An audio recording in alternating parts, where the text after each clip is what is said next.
Au cours de l'année scolaire actuelle, des interruptions persistantes, totalisant 35 jours de classe, répartis sur une période de 3 mois, ont été révélées par le ministre de l'Éducation nationale, du préscolaire et des sports, Chakib Ben Moussa, affectant près de la moitié des élèves. Ces perturbations, survenues durant l'année scolaire 2023-2024, sont largement attribuées à des mouvements de grève des enseignants, soulignant ainsi l'urgence d'une intervention rapide et stratégique pour garantir la continuité des apprentissages. Cette situation a été mise en lumière lors d'une séance hebdomadaire des questions orales à la Chambre des conseillers, tenue ce mardi. Pour faire face à ces défis, le gouvernement a mis en place une stratégie intégrée articulée autour de 3 axes principaux, selon les dires du ministre. Le premier axe consiste en un plan national visant à gérer le temps scolaire de manière efficace et à organiser les apprentissages de manière éducative afin d'étendre l'année scolaire d'1 semaine supplémentaire. Cette extension est accompagnée d'une révision des évaluations continues et des examens certificatifs, ainsi que d'une adaptation des programmes d'apprentissage pour garantir une couverture adéquate malgré les perturbations. Le deuxième axe met l'accent sur la mise en place de programmes de soutien éducatifs locaux, ciblant les matières essentielles et fondamentales pour les élèves, en particulier ceux au niveau de certification. Ces programmes impliquent l'engagement des étudiants en éducation sous la supervision des enseignants de la matière et l'encadrement par les inspecteurs pédagogiques. Ils reposent principalement sur l'aide des enseignants des établissements publics, avec la possibilité de recourir à des compétences supplémentaires au besoin, en coordination avec les associations de parents d'élèves et les organisations de la société civile.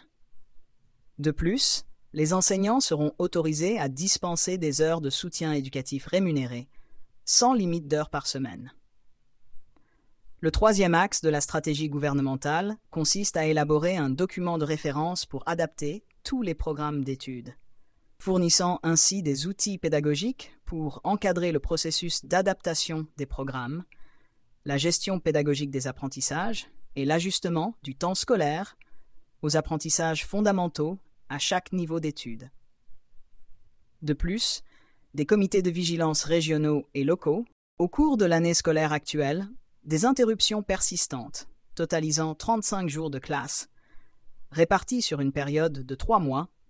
ont été révélées par le ministre de l'Éducation nationale, du préscolaire et des sports, Chakib Ben Moussa, affectant près de la moitié des élèves. Ces perturbations, survenues durant l'année scolaire 2023-2024, sont largement attribuées à des mouvements de grève des enseignants, soulignant ainsi l'urgence d'une intervention rapide et stratégique pour garantir la continuité des apprentissages. Cette situation a été mise en lumière lors d'une séance hebdomadaire des questions orales à la Chambre des conseillers, tenue ce mardi. Pour faire face à ces défis, le gouvernement a mis en place une stratégie intégrée articulée autour de 3 axes principaux, selon les dires du ministre. Le premier axe consiste en un plan national visant à gérer le temps scolaire de manière efficace et à organiser les apprentissages de manière éducative afin d'étendre l'année scolaire d'1 semaine supplémentaire. Cette extension est accompagnée d'une révision des évaluations continues et des examens certificatifs, ainsi que d'une adaptation des programmes d'apprentissage pour garantir une couverture adéquate malgré les perturbations.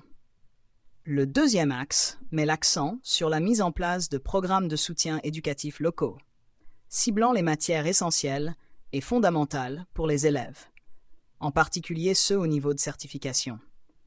Ces programmes impliquent l'engagement des étudiants en éducation sous la supervision des enseignants de la matière et l'encadrement par les inspecteurs pédagogiques.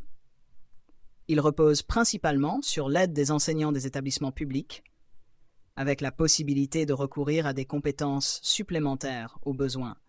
en coordination avec les associations de parents d'élèves et les organisations de la société civile.